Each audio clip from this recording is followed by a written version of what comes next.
الحمد لله رب العالمين، والصلاة والسلام على أشرف الأنبياء والمرسلين محمد وعلى آله وصحبه أجمعين. أما بعد، فأعوذ بالله من الشيطان الرجيم. عن حمران مولى عثمان بن عفان رضي الله عنه أنه رأى عثمان رضي الله عنه دعا بوضوء فأفرغ على يديه من إنائه فغسلهما 3 مرات، ثم أدخل يمينه في الوضوء ثم تمضمض واستنشق واستنثر، ثم غسل وجهه 3 ويديه إلى المرفقين 3. رواه البخاري ومسلم. دو عمدة الأحكام دا تقریبا 9 او 8 نمبر حدیث دے. په دې 2 حدیثونو کې د رسول الله صلی الله علیه وسلم د اودس اکثره طریقه هغه بیان شوې ده چې نبی علیه السلام به اودس په کومه طریقه باندې کوو. عام مونږ او تاسو ته خو دا مسلې وړې ښکاري، خو دا غټې مسلې دي، ځکه مونځ په اسلام کې 2م رکن دی. بغیر د مونځ کولو نه انسان مسلمان جوړېدی نشي، او مونځ بغیر د صحیح اودس نه الله رب العالمین ته قبول نه دی. لا يقبل الله صلاة احدكم اذا احدث حتى يتوضأ. پیغمبر فرمایي صلی الله علیه وسلم مونځ به هله ستاسو قبلیږي چې اودس انسان وکي، او اودس په طریقه د پیغمبر صلی الله علیه وسلم. د دې وجه نه صحابه کرامو به ډېر اهتمام کو، نور ملګري صحابه کرام شاګردان تابعین به راجمع کړل او ورته به یې ویله چې راشئ تاسو ته د نبی علیه السلام د اودس طریقه وښایم. په دې حدیث کې حدیث د حمران دا د عثمان رضی الله تعالی عنه غلامو د ابوبکر صدیق رضی الله عنه په زمانه کې اخسته او د مشرانو تابعینو نو. نو حمران مولا عثمان ابن عفان رضی الله عنه اغا فرمای وی انه رأى عثمان رضی الله عنه یولیدو چې دعا بوضوء د اودس اوبه راوغوښتې چې ورشئ تاسو د اودس اوبه راوړئ. او د نبی علیه الصلاة والسلام اودس درته ښیم. په دې حدیث کې دی چې فافرغ علی یدیه من انائه، فافرغ راتوی کړلې د دې لوښي نه علی یدیه په 2 لاسونو باندې من انائه د دې لوښي نه. که خیال هم کړی وي زمونږ او ستاسو په علاقو کې اوس خو دا ټوټۍ شوې، پیپونه شو، نو ټینکۍ نه اوبه راځي. پخوا به خلکو په لوټو کې اوبه راخستې، نو دا لوټه به یې داسې کېښوده په دې غټه ګوته باندې مې په دې کې به په دې لپه باندې اوبه راتوی کړې. نو د دې حدیث مطلب هم دا دی چې د دې لوښي نه یې په دې 2 لاسونو کې اول اوبه راتوی کړې او 2 لاسونه وینځل. فغسلهما 3 مرات، 3 ځلې دا 2 لاسونه دا وینځل، 1 ځل، 2م ځل، 3م ځل. ثم ادخل يمينه، نو لاسونه چې صفا شو، لاسونه وینځل. ګورئ د دې لوښي نه اوبه راتوی کړه، لاسونه وینځل، لاسونه صفا شو. نو بیا یې دا ښی لاس دا په دې لوښي کې وردن نکو، لکه داسې اوبه راواخستې، دا ښي لاس یې وردن نکو او په دې لاس کې اوبه راواخستې. نو څه وکړل؟ ثم تمضمض واستنشق واستنثر ثم غسل وجهه ثلاثا خلیت اوبه واچولې پوزې ته اوبه واچولې پوزې واپس بیا سون کړله او بیا یې مخ وینځو 3 ځل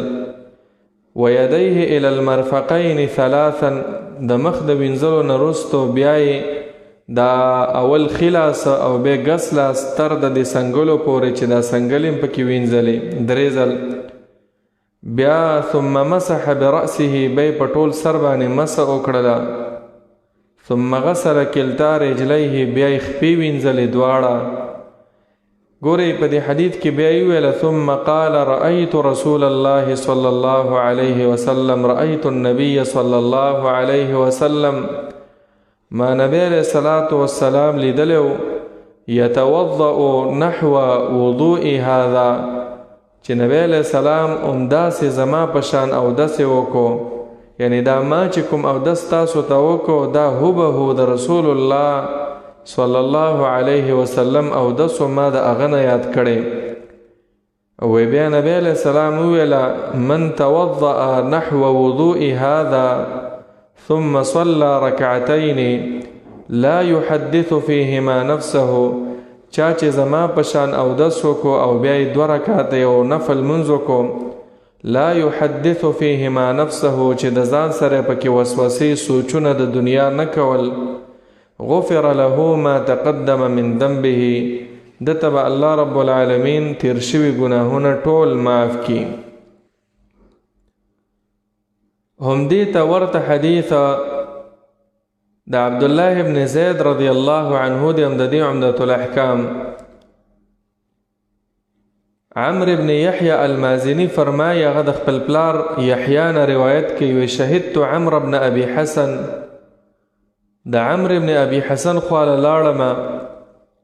وسأل عبد الله ابن زید د عبد الله ابن زید دا صحابي د رسول الله صلی الله علیه وسلم ملګری وای دا غنه مې د نبی علیہ السلام د اودس په باره کې ته تپوس وکړو عن وضوء النبي صلی الله علیه وسلم چې نبی علیہ السلام څنګه اودس کو عبد الله ابن زید هغه صحابي دی چې مسیلمة الکذاب کوم چې د نبوت او د پیغمبرۍ دعوه کړې وه هغه یې وجلی وحشي ابن حرب هغه ویشتو په غشي باندې او دی ورغې او بیا گزارې پې وکړو په توره باندې مړې کو نو فدعا بتور من ماء عبد الله ابن زید رضی الله عنه داسې چل وکړو وایي تاسو ورشئ یو لوښی راوړئ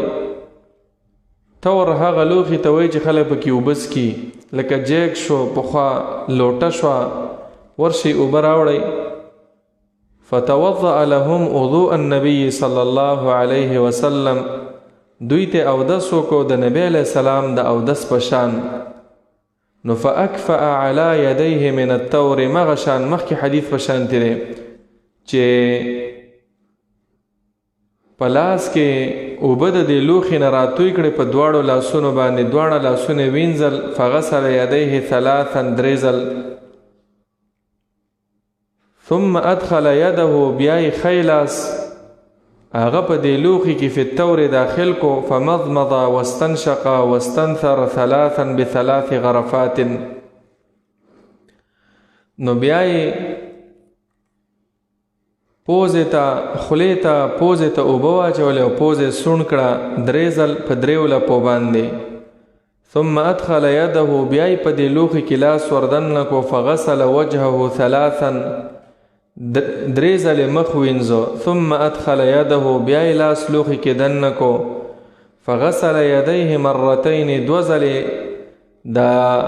لاسونه وینځل الى المرفقین تر سنګلو پورې ثم ادخل يده او بیای لاس هغه داخل کو بی را واخستې په دې لوښي کې داخل کو فاقبل بهما نو د دې مخې د دې تندینه شروع شو فاقبل شروع وکړه د دې مخې طرف نه په دې دواړو لاسونو وادبر مره او شاته لاړو او د شانه واپس به راغیم د خپل ځای ته یو ځل ثم غسل رجلیه او بیا یې دواړه خپې وینځلې د غراوی فرمایي چې د مس طریقې داسې وه چې بدأ بمقدم رأسه شروع د دې سر د اولې حصې نه وکړه لکه دا تندی چې ختمیږي د دې ځای نه حتی ذهب بهما الى قفاه د څټ ته د لاسونه ورسول چې مس یې کوله ثم ردهما بی واپس کړل دا دواړه لاسونه حتی رجع الى المكان الذي بدأ منه تر دې چې دواړه لاسونه راورسول د کوم ځای نه چې شروع کړی و یعنې د دې تندي د دې اخرې حصې نه شروع څټه پورې به لاس یوسي او واپس به راوړي بیا په یو روایت کې راځي اتانا رسول الله صلی الله علیه وسلم مونږ ته نبی علیہ السلام راغی فاخرجنا له ماء في تور مونږ ورته اوبه راویستې په دغه شان لوښي کې من صفر چې د پیتلو نه جوړو زیړ چې ورته وایي نو ګورئ دا دوه حدیثونه د دې مختصر هغه دا ترجمه وه اوس په دې کې نبی علیه الصلاة والسلام ټوله طریقه د اودس هغه بیان شوې ده اول د دې حدیث نه دا مسله چې دعا بوضوء چې ته د بل چا نه مطالبه کولی شي چې ورشه لږ اوبه راوړه یعنې په اودس کې مدد حاصلولی شي دا اودس کې د بل ملګري نه مدد کومک تعاون حاصلولی شي دا تعاون او مدد دوه قسمه دی یو جائز دی او بل ناجائز دی جائز لکه نبی علیہ الصلاة والسلام چې کړی ربیعه ابن کعب مسلم شریف کی روایت دی وایي زه د نبی علیہ الصلاة والسلام سره مې شپه وه نو ما ورله د اودس اوبه راوړې نو وایي ما ته یې وویله چې څه وغواړه وی ما ورته ویله چې اسألک مرافقتک فی الجنه زه غواړم چې ستا ملګری شم ستا په خوا کې اوسېږم د الله پیغمبر په جنت کې صحابي فرمایي نبی علیه السلام راته ویل چې بل دې څه ارمان شته وی راته ویله وی ما ورته وویله چې نه همدغه مې ارمان دی نبی علیه السلام ورته ویل فاعنی علی کثرة السجود علی نفسک بکثرة السجود ډېرې سجدې کوه ډېر نفلي منځونه کوه د فرضي منځونو اهتمام کوه چې سجدې پکې ډېرې ګورئ دغه صحابي چې دی وایي فاتیته بوضوئه ما نبی علیه الصلاة والسلام ته اوبه راوړې نو دا یو مدد شو په اوبو د اودس کې نو تم چاته اوبه راوړلی شي چاته ویلی شي چې ورشه اوبه راوړه د مغیره ابن شعبه روایت هم داسې دی چې نبی علیہ السلام قضای حاجت لتلو فتبعه المغیرة بإداوة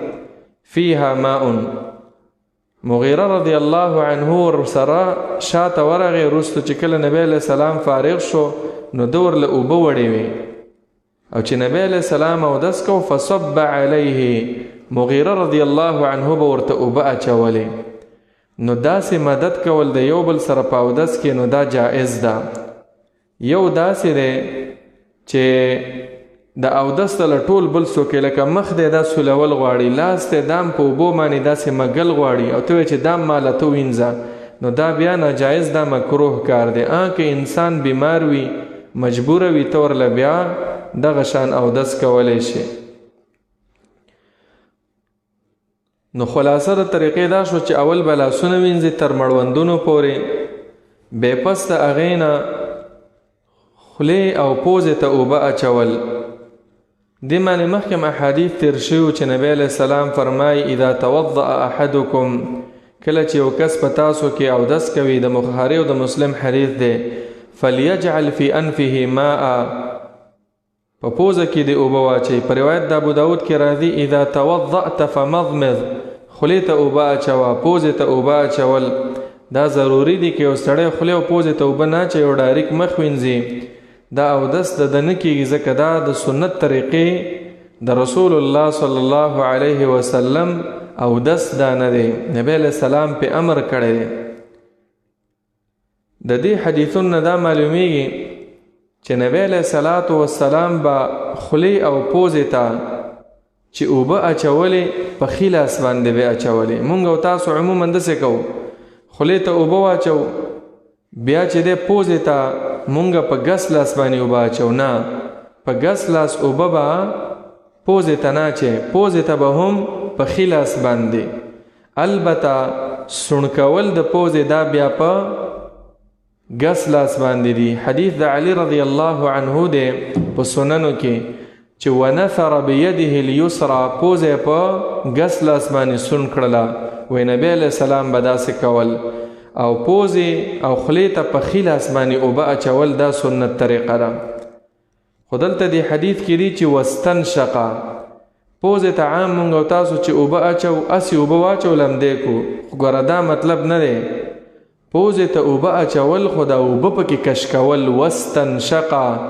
امام نووي رحمه الله او ابن حجر فرمای وجذب الماء بالانف، په دې پوزه کې دا اوبه داسې کش کول. بلکې په روایت د ابو داود، نسائی او ترمذی کې دی د لقیط ابن صبره چې نبی علیہ السلام په مبالغه باندې امر کړی چې ډیر کوشش وکړي. وبالغ فی الاستنشاق الا ان تكون صائما، پوزې ته اوبه ډیرې کش کوه. مبالغه معنا ډیر کوشش کوه چې د خیشوم ته دې ورسیږي. او دارنګې د مونږ ستاسو په اصطلاح چې دا دماغ هم ترخه شي، دا یو ځل خامخا په اودس کې پکار دی. نبی علیہ السلام صحابي ته وویل اذا توضأت، کله چې اودس کې. لقیط ابن صبره فرمایي وی ما نبی علیہ السلام ته وویل چې اخبرني عن الوضوء، ما ته د اودس طریقه وښایه. وی نبی علیہ السلام راته وویل وبالغ فی الاستنشاق، پوزې ته چې دی اوبه اچولې پوره یې کش کوه، کوشش کوه. که روژه وي نو بیا مه کوه، ځکه بیا د مرۍ ته ځي او بیا د خېټې ته ځي، روژه دې بیا خرابېږي. او دا ګوره صرف په غسلو کې نه، زمونږ او ستاسو کې دا خبره مشهوره ده چې صرف په غسلو کې به ته په پوزه کې اوبه کش کې نه، هر اودس کې دا پکار ده. نبی علیہ السلام ورته هر اودس کې. بل پوزې د دې دواړو حدیثونو دا معلومیږي،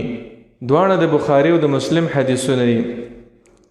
چې نبی علیہ السلام به په دې یو ورغوي کې، په دې یو کف کې، په دې یو لاس کې، په ښي لاس کې به اوبه راواخستې، همدا یو ورغوي اوبه به خولې او پوزې دواړو ته واچولې. د عبدالله ابن زید رضی الله عنه پاک الفاظ هم داسې دي فمضمض واستنشق من کف واحدة. نبی علیہ السلام چې په دې لپه کې اوبه راواخستې اولې خولې ته واچولې، همدغه د لپې اوبه واپس پوزې ته واچولې، یعنی په یوه لپه کې هم خولې ته هم پوزې ته اوبه اچول. او دا عرب چې دي په دې سنت باندې عمل کوي. نو دې اسانه طریقه ده، داسې خولې ته او بیا ډایرکټ پوزې ته. او داسې هم صحیح ده چې اوس مثلا تا په یوه لپه کې اوبه راخستې، خولې ته دې اوبه واچولې، هغه توی که، همدغه لپه اوبه چې دي دا واپس پوزې ته واچوه. که سړی ځان له خولې ته اچوي او ځان له پوزې ته، دام جایز ده، ناروا نه ده. خو اولا دا ده چې د دې یوې لپې اوبه هم خولې ته هم پوزې ته واچوي. بیا مخ وینځل 3 ځلې، بیا د مخ وینځلو نه وروستو لاسونه وینځل تر د څنګلو پورې. او دا څنګل چې دی دا ورسره انځل پکار دي، ځکه صحیح حدیث کې راغلی دی، د دارقطنی روایت دی چې کان النبی صلی الله علیه وسلم، نبی صلی الله علیه وسلم با اذا توضأ ادار الماء على مرفقيه، چې کله به د لاسونه وینځل دا څنګلې به ورسره وینځلي. نو ګورئ په دې لاس وینځلو کې اکثره خلک خطایي دي کېږي. اوس خو نن سبا دا پیپونه دي، ټوټۍ ده، نو هغه راخوشي کې دا لاسو ته داسې ونیسي، دا غلطه طریقه ده. بلکې په دې لپه کې به بیا اوبه راخلي او داسې به وینځي تر دې چې دا څنګل هم ورسره وینځلی شي. او دا لاس به سولې مږې به یدلکو ذراعیه، نبی علیہ الصلوۃ والسلام به دا لاس بیا داسې سولو، صرف اوبه تویول نه دي، لمدول د دې بدن نه دي، ځکه دا عبادت دی. نو داسې به په دې لاس کې اوبه واچې، داسې به راتوی کې 3 ځل چې دا څنګل دا د مور سره وینځلی شي. او بل روایت کې هم داسې راغلی دی مسلم شریف کې چې نبی علیہ الصلوۃ والسلام دا څنګل وینځو حتی اشرع فی العضد، تر دې چې دا مټې ورسره وینځو، مټه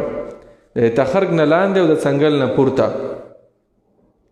دغه شانې ګس لاس نبی علیه السلام وینځو حتی اشرع فی العضد دا ځایونه مو سره وینځل.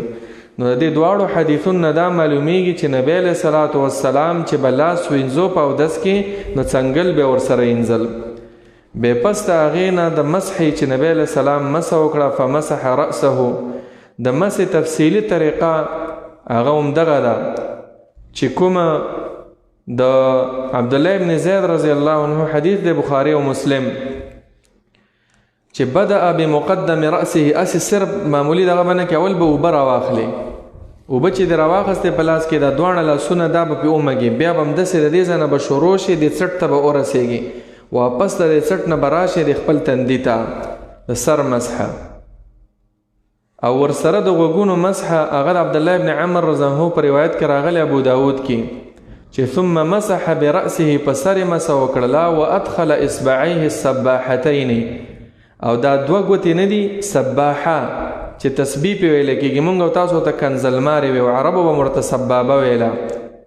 دا دوه ګوتې به په دې غوږونو کې دننه کړې او دا غټه ګوته چې دا غټې ګوتې ومسح بابهاميه، دا غټه ګوته به د غوږونو شاته کړم، دا ګوتې به دننه لاړې او دا به شاته رالې، په دې به دا غوږونه مسح کړم. په مغه اوبو باندې چې تا د سر د مسح دپاره راخستی یم، دا قول راجح دی. خو داسې هم جایز ده چې سړی د غوږونو دپاره جدا اوبه، خو کم عام روایت چې راغلی همدغه دی چې دا غوږونه دا د سر حصه ده، چې د سر دپاره تا کم لاسونه لانده کړم په دې معنی د غوږونو مسحه هم وکړه. بیا به یې خپې وینځلې تر د کعبینو د ګیټکو پورې، ګیټکۍ به ورسره وینځې، او دا هم جایز ده چې د پنډو ته ورسې دا پنډۍ هم وینځي. مسلم شریف روایت دی چې حتی اشرع فی الساقین، نبی علیہ السلام به داسې کول چې دا پنډۍ به ورسره وینځلي. نو دا مختصر طریقه وه د اودس د رسول الله صلی الله علیه وسلم. خو په دې حدیثونو کې یو دوه درې مسلې بیان شو. یو دا چې اودس درې ځل کول، درې ځل څه معنی؟ هر اندام دا درې ځل وینځل سوا د مسح کولونه. مسح چې دا هغه نبی علیه الصلاة والسلام نه په صحیح حدیث کې راغلی چې هغه یو ځل مسح کړې ده. نبی علیه الصلاة والسلام مسح مرة واحدة، نبی علیه الصلاة والسلام یو ځل مسح وکړله، او باقی دا اندامونه چې دي دا درې ځله. دغه حدیث چې نبی علیه الصلاة والسلام یو ځل مسح کړی دا روایت په سننو کې دی، او دارنګې په صحیح احادیثو کې دغه روایت راغلی چې ومسح مرة واحدة، نبی علیه الصلاة والسلام یو ځل مسح وکړه. دا کوم حدیث چې مخکې ذکر شو بخاری او مسلم کې د عبدالله ابن زید، دا مرة واحدة ټکی پکې شته، ومسح رأسه مرة واحدة، د سر مسح یو ځل راغلی، او باقی نور اندامونه چې دي دا درې ځل، دوه ځل، او دارنګې که بعضې اندامونه دوه ځل، بعضې اندامونه یو ځل، دا ټول جائز دي. یو ځل چې راغلی دا حدیث د بخاری دی، که دا ټول اندامونه یو ځل هم انځي جائز ده. حدیث د عبدالله ابن عباس دی په بخاری کې 150 نمبر حدیث دی چې توضأ النبي صلی الله علیه وسلم مرة. په روایت د بخاری کې 158 نمبر حدیث دی د عبدالله ابن زید چې توضأ النبي صلی الله علیه وسلم مرتين، چې اندامونه دوه ځلې وینځل، دوه ځلم صحیح دي، یو ځلم جائز دی، دوه ځلم جائز دي، او درې ځلم لکه د عثمان رضی الله روایت دی چې ثلاثا درې ځل، او داسې وکړو درې ځل سوا د سر د مسح نه، دام جائز دی. او داسې جائز ده چې اوس مثلا لاسونه تا درې ځل وینځل او خولې او پوزې ته یو ځل اوبه واچوې، یا مخ ته دوه ځل، یو ځل دا فرض او واجب دی، دا نور به مستحبات دي. ځکه په دې حدیث د بخاری د عبدالله ابن عباس کې ذکر شو چې لاسونه وینځل ثلاثا، او بیا مخې وینځل درې ځل، خو چې څنګلې ته لاسونه وینځل، لاسونه چې به څنګلو پورې وینځي وایي مرتين، دوه ځلې وینځل، نو دام جائز ده. نو دا څو طریقې شو، یو ځل، دو ځل، درې ځل، او دارنګې الټه پلټه چې 2 ځل یو اندام وینځي، 3 ځل بل اندام وینځي، 1 ځل بل اندام وینځي، دام جائز ده. خو مسح چې ده هغه 1 ځل جائز ده. خو یوه خبره واورئ چې د 3 ځلو نه زیات اندامونه انځله دا بیا ناروا دي. صحیح حدیث دی د مسند احمد او ابو داود او نسائی او ابن ماجه کې چې نبی علیہ السلام اودس وکړو بیا یې وویله فمن زاد علی هذا فقد اساء وتعدى وظلم، چې چا د دې نه زیادت وکړو یعنی 5 ځل انځي، 10 ځل انځي، 4 ځل انځي یو اندام، نو د بد کار وکړو، وتعدى د حد نه تجاوز وکړو، وظلم او ظلم وکړو. نبی علیہ السلام داسې پیشنګویم کړی و چې زما امت کې به داسې خلک راشي چې یعتدون فی الوضوء په اودس کې به تجاوز کوي. تجاوز معنا 2 ده، یا اوبه زیات استعمالول او دویم دا د 3 ځلو نه زیات خپل اندامونه انځل. یو سړی بیمار دی، شک بیمار دی، هغه مستثنا دی بیماران، خو مونږ خبره د روغ انسانانو باره کې کوو. نو دې 2 حدیثونو کې د رسول الله صلی الله علیه وسلم د اودس تقریبا پوره طریقه بیان شوې ده. خو بیا په دې حدیث د بخاری کې ورسره دا راغلی دی چې چا دغه شانې صحیح اودس وکړو د پیغمبر په شانې او د هغې نه وروسته یې 2 رکعاته وکړل، لا یحدث فیهما نفسه، د ځان سره پکې سوچونه فکرونه د دنیا نه کول،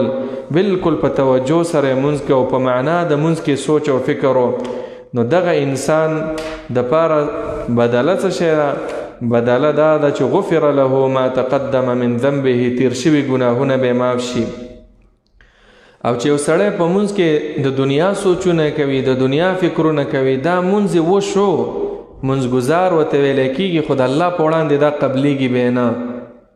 قبول د الله په وړاندې نه دی. ځکه د مونځ د قبولیت دپاره خشوع، د زړه توجه دا ضروري ده. ستا به ټوله توجه خپل رب ته وي، ته به د مونځ په معانیو کې سوچ کوي. دا افسوس نن سبا خاص کر زمونږ پښتانه رونه، پښتانه ځکه وایو چې مونږ ته پته ده، دوی د مونځ په ترجمه هم نه پوهېږي او نه دا شوق ورسه شته چې دا د مونځ ترجمه زده کړم. نو چې د مونځ په ترجمه نه پوهېږي نو ستا به توجه څه برابره شي د مونځ معانیو. د عربو علماو ته وګوره چې مونځ ته مخکې شي فورا جړا کوي، ولې؟ وجه دا ده د قرآن په معنا پوهېږي.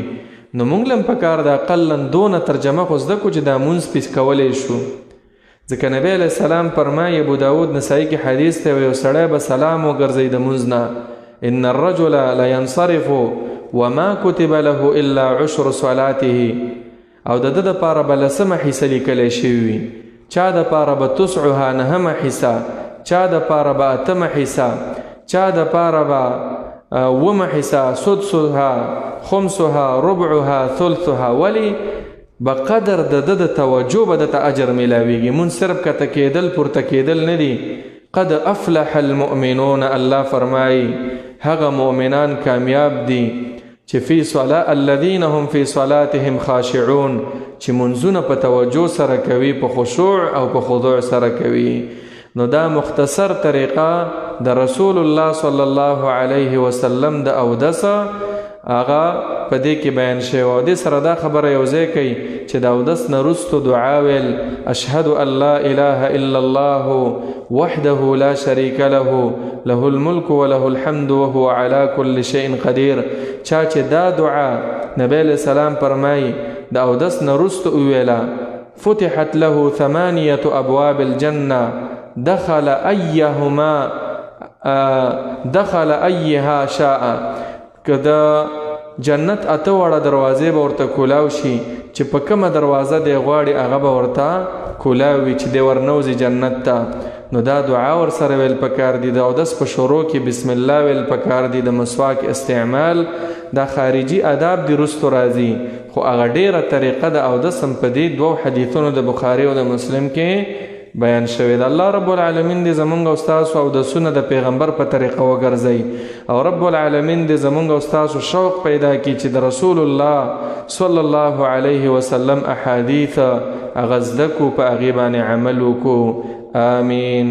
یا رب العالمین. وصلی الله تعالی علی خیر خلقه محمد وعلى آله وصحبه أجمعين.